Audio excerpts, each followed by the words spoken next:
आप सभी को ओम A to Z IBS wellness centre Jaipur Rajasthan से एक बार फिर से आप सबको निमंत्रित करते हैं आज की हमारी नई कहानी के साथ। आज हमारे साथ हैं रानी मीना जी, हमारे बूंदी राजस्थान के प्रांत से वो आए हैं। पिछले करीब 15-16 दिन के आसपास इनका संस्था का यहाँ एक्सपीरियंस रहा। क्या इनकी एक्सपीरियंस वाली बातें यहाँ रही, क्या इन्होंने सीखा, क्या इनका बदलाव यहाँ का रहा, वो आपके साथ आज हम साझा करने वाले हैं।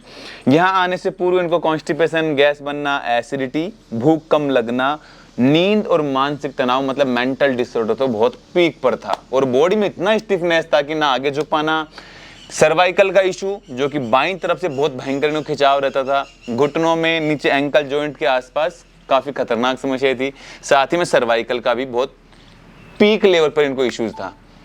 काफ़ी लगभग इनको समस्याएं 20 साल से थी।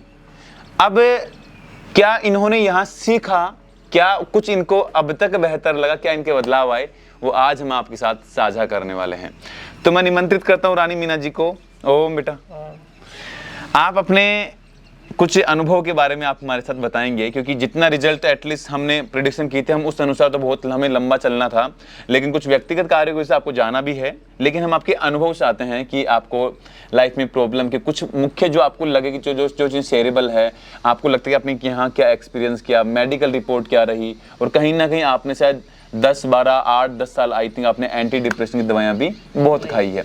तो कहीं ना कहीं वो एक्सपीरियंस जो है हमारे दर्शक, हमारे IBS योद्धाओं के साथ कहीं ना कहीं काम आने वाला है। तो आप अपना जो भी अनुभव हमारे साथ बांटेंगे उसे हम कैप्चर करेंगे। सर हमारे मतलब मेरे को 10 साल से तो मेरे एंटी डिप्रेशन की दवाई चल रही थी, नींद नहीं आती थी मुझे।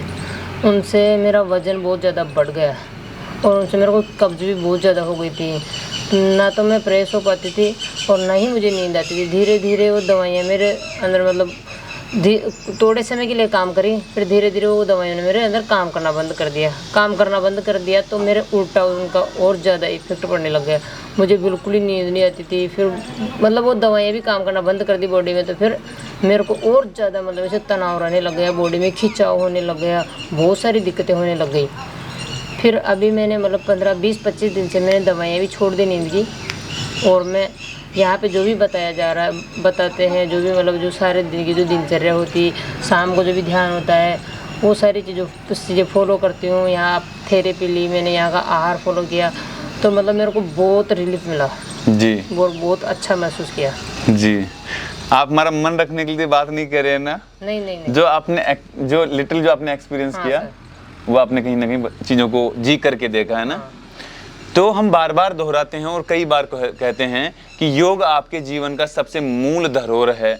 ध्यान और ब्रह्मचर्य जुड़े तो उस सोने पर सुहागा लगता है, और इस सोने पर सुहागा अगर डायमंड लगाया जा सके तो हम कहते हैं पूरा जीवन शैली को अगर आप संतुलन कर लेते हो तो अद्भुत परिणाम मिलते हैं। और इससे अगर एक कदम हम थोड़ा और ऊपर चलें तो उसमें अगर हम जोड़ पाएँ तो स्वाध्याय और विचारों को अगर बदलने की शक्ति अगर आप सत्संग से कर पाएँ तो फिर जीवन बदल जाता है। इसी को हम कहते हैं हर योग साधक अपने जीवन को बदलने के लिए यहाँ आता है। हमारे द्वारा दी गई चीज़ों को, ज्ञान को सहेज करके अगर अपने जीवन की पूंजी बना करके उन पर कार्य करता है तो जीवन हकीकत में बदल जाता है। गुरु आपको सिखाता है, दिशा देता है, बताता है कि बेटा पथ ये है, चलना ये है। चलना नहीं चलना फिर आपका अपना निर्णय होता है। स्वाध्याय से सर मतलब जो भी अपन पढ़ते हैं, जो भी किताबें पढ़ते हैं, तो अच्छी किताबें पढ़नी चाहिए, फिर उनको डायरी में उतार के उनको फॉलो भी करना चाहिए। बिल्कुल। उनको फॉलो करके ही माइंड को ठीक किया जा सकता है, और माइंड ठीक होगा तभी पेट ठीक होगा। बिल्कुल, क्योंकि एक साधक ने हमें बड़ी प्रसिद्ध बात, एक बहुत अच्छी बात कही थी कि भोजन हमारा पेट नहीं पचाता है, भोजन हमारा दिमाग पचाता है। और ये बड़ी लॉजिक वाली चीज़ है, ये ऐसे समझ में नहीं आएगी। मतलब मेंटल हेल्थ बहुत अच्छी होनी जरूरी है अगर आपको IBS से बाहर आना है। और उसके लिए तो कोई नशा करोगे, यह सबसे सहज है कि ध्यान करो, सत्संग करो, जिससे अच्छे विचारों का रूपांतरण जीवन में आप अनुभव कर पाएंगे। तो लगभग 20 साल तक इनको काफ़ी मल्टीपल डिसऑर्डर रहे। 15-16-17 दिन के ट्रीटमेंट में यहाँ इन्होंने काफ़ी बेहतर एक्सपीरियंस किया। देखो, यहाँ आना लक्ष्य होता है हर एक साधक का, कहीं ना कहीं देख करके हमसे प्रभावित होकर यहाँ पहुँचता है। लेकिन मूल बात है कि हम जो बताते हैं ना, उन पर कार्य करना, घर पे भी उन चीज़ों उतना ही को फॉलो करना, तब जाके मतलब बिल्कुल रिकवर हो जाएगी बीमारी। क्योंकि ये बीमारी नहीं है, ये एक लाइफस्टाइल डिसऑर्डर है। सीख करके उस पर काम करो, रिजल्ट 100% आते हैं। तो ये करना ही करना चाहिए। रानी मीना जी, बेटा आपको अगर जाते जाते ये लगता है कि कोई चीज़ आपको जो बतानी चाहिए आपके अपने अनुभव में, कोई यूथ को जो भी आपको लगता है आप कुछ बताना चाहिए अपने अनुभव में, स्पोर्ट्स को लेकर के, लाइफस्टाइल को लेकर के, आहार को लेकर के, जो भी आपको लगता है कि आपको एक शेयरेबल मोमेंटम होना चाहिए। हाँ सर, जैसे बचपन में मतलब बाहर 6 क्लास में बाहर रख दिया था हॉस्टलों में, तो ऐसा थोड़ा खान पान भी अच्छा नहीं था। फिर वहाँ पे जो खान पान भी अच्छा नहीं था, और फिर दिमाग में से थोड़ा सा स्ट्रेस रहता था, क्या होगा कैसे होगा, बाहर निकाल दिया घर से तो कैसे पढ़ाई होगी, घर के बिना नहीं रहा जाता था, छोटी एज में घर की कंडीशन थोड़ी ठीक नहीं थी, इसलिए बाहर रख दिया। अब वहाँ रहते रहते खान पान, दिमाग में स्ट्रेस, मतलब बहुत ज़्यादा बढ़ गई बीमारी 6 क्लास से। फिर 6 क्लास से मैंने मतलब गेम्स ये खेलने में और ऐसे पार्टिसिपेट किया, पर कुछ मज़ा नहीं आता था, मतलब आराम नहीं था मेरे माइंड में बिल्कुल भी।